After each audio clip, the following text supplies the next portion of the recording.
नमस्कार, स्वागत है आपका खबरों के अड्डा में। मैं आपके साथ अंजू गुप्ता और आज करेंगे एंटरटेनमेंट के कुछ हॉट टॉपिक पर चर्चा। भव्य राम मंदिर बनने को तैयार है या हम कह ले कि बन चुकी है, जिसकी प्राण प्रतिष्ठा 12 जनवरी को तय की गई है।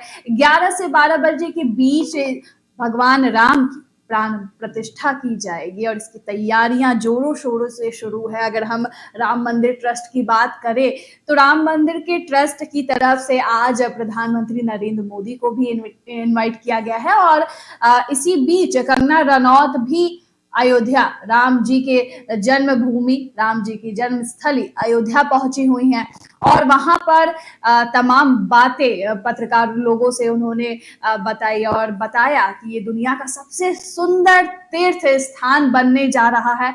और इसी की कड़ी में और क्या कुछ कहा, पहले वो सुनवाते हैं और फिर चर्चा करते हैं।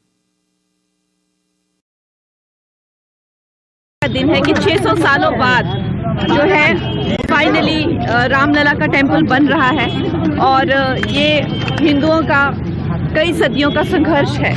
जो ये भाग्यपूर्ण दिन जो देखने मिल रहा है, हमारी जनरेशन को देखने मिल रहा है। मैंने अयोध्या पे एक स्क्रिप्ट भी लिखी है और मैंने पूरा इस पे रिसर्च किया है कि कितने सारे महान लोग तो उनकी जान तक चली गई ये मंदिर देखने के लिए। कितने सारे जो हमारे कार सेवक हैं उन्होंने अपनी जान दी है। कितने सारे लोगों ने ये केस लड़ा हुआ है और 600 साल से ज़्यादा का ये संघर्ष है, लेकिन ये अगर हो पा रहा है तो ये आज मोदी सरकार की वजह से हो पा रहा है। और हमारे जो योगी जी हैं उनकी कृपा है, उन्होंने भी इस केस में बहुत ज़्यादा संघर्ष किया है और फाइनली राइटफुली जो रामलला की जो जन्मभूमि है, जहाँ पे हमारे सबसे बड़े नायक, हमारे सबसे बड़े, हमारे पूजनीय, हमारे श्री राम जहाँ पैदा हुए हैं और जो उनकी जन्मभूमि है, जो महाराज दशरथ का महल जहाँ था, जहाँ सीता जी की रसोई थी, जहाँ करोड़ों करोड़ों लोगों की भावनाएं जिस जन्मभूमि से जुड़ी हुई हैं, वहाँ एक भव्य मंदिर, जैसा कि मैं कहूँगी क्रिश्चियंस के लिए जैसा कि रोम है वेटिकन में, वैसे ही ये हिंदुओं के लिए सबसे बड़ा तीर्थ स्थान बनेगा। और ऐसा भव्य मंदिर हम देखेंगे जो जिसकी सदियों सदियों तक हिंदू जो है कामना करते आए हैं। और ये जो है एक हमारे देश का एक बहुत भव्य एक चिन्ह बन जाएगा। पूरे विश्व में हमारा एक सनातन संस्कृति का एक बहुत ही खूबसूरत लिंग या चिन्ह आप कह लीजिए उसे बनेगा। तो ये सौभाग्यपूर्ण दिन जो है 22 जनवरी को आ रहा है, जो प्रधानमंत्री जी आएंगे और हमारी फिल्म जो तेजस्वी है उसमें भी राम मंदिर की एक भूमिका है, अहम भूमिका है।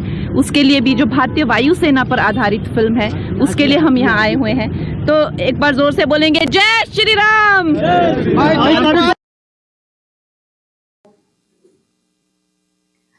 तो रामलला का दर्शन करने के लिए वहां कंगना रनौत पहुंची हुई थी और इस दौरान उन्होंने पत्रकारों से बात की और बताया कि ये सनातन संस्कृति का सबसे बड़ा केंद्र होने वाला है। और अपनी जो फिल्म है, आने वाली फिल्म तेजस की बात की जाए तो उसको लेकर लगातार प्रमोशन कर रही हैं और कल वो दिन होगा कंगना रनौत की फिल्म रिलीज का। 27 अक्टूबर को ये फिल्म कल रिलीज हो रही है और लगातार कंगना रनौत की फ्लॉप फिल्मों की झड़ियां लगी हुई है। और चंद्रमुखी 2 की बात करें तो वो भी फ्लॉप थी और अब तेजस रिलीज होने वाली है, तो देखना होगा कि क्या ये भी उनके करियर में कुछ उछाल लाएगी या नहीं। और इधर अगर हम कंगना रनौत की बात कर ही रहे हैं तो सभी को पता है कि कंगना रनौत किस तरह से हमेशा सुर्खियों में बनी रहती हैं और आए दिन अपने बेबाक अंदाज के बयानों द्वारा जानी जाती है। इसी को लेकर अगर हम उनके कुछ खटपट की खबरों की चर्चा कर लेते हैं, जिसमें तापसी पन्नू, स्वरा भास्कर का भी नाम अक्सर शामिल होता है और तापसी ने भी कई बार कंगना रनौत के ऊपर पलटवार किया है, उनका जवाब दिया है। लेकिन अगर हम देखें पुराने समय से लेके अब तक बहुत ज्यादा हद तब हो गई जब तापसी पन्नू के साथ साथ स्वरा भास्कर को भी कंगना रनौत ने बी ग्रेड कह दिया था। कंगना रनौत ने अब इस तमाम चीजों को लेकर, तमाम आरोपों को लेकर इस बात पर चर्चा की। अब फिलहाल अपने फिल्म तेजस के प्रमोशन में काफी बिजी हैं और हाल ही में उन्होंने एक इंटरव्यू दिया जिसमें उन्होंने तापसी के साथ साथ स्वरा भास्कर को बी ग्रेड कही जाने वाली एक्ट्रेस बताया और कहा कि वो बी ग्रेड है, बी ग्रेड की एक्ट्रेस है। और जब उनसे पूछा गया कि आपने तापसी और स्वरा भास्कर में से कौन बढ़िया एक्ट्रेस है, तो उन्होंने हंसी-हंसी में कहा कि दोनों ही अच्छी एक्ट्रेस है। और ये सवाल पूछने जाने के बाद स्वरा और तापसी को पहले भी बी ग्रेड एक्ट्रेस बताया था। तो इस पर वो बोली कि तापसी ने कहा था कि कंगना को डबल फिल्टर की जरूरत है, जबकि वो 2012 से स्ट्रगल कर रही थी और 2016 में पहली बार उनको सक्सेस मिली। उस वक्त मेरे लिए फिल्टर वाली बात कही थी और उस वक्त मेरी बहन ने उन्हें जवाब दिया था। और ये जो एक्ट्रेसेस हैं जो कंगना की कॉपी करती हैं, जो फिल्में कंगना छोड़ रही हैं, जो छोड़ी होती है वही ये फिल्में करती है, जिसकी वजह से आज वो इस मुकाम पर है। और अगर हम तापसी की बात करें तो कंगना ये कहते हुए नहीं थकती कि जो उन्होंने फिल्में छोड़ दी हैं उसकी वजह से तापसी काफी सफल हुई हैं। और उन्होंने कहा कि उन्हें कुछ फिल्में ऑफर हुई थी और बाद में वो तापसी ने उस फिल्मों को कर लिया और बहन ने इसका जवाब दिया था। और ये उनके लिए बोलना अच्छा नहीं है जिससे इंस्पायर होकर आप अपना करियर चला रहे हैं।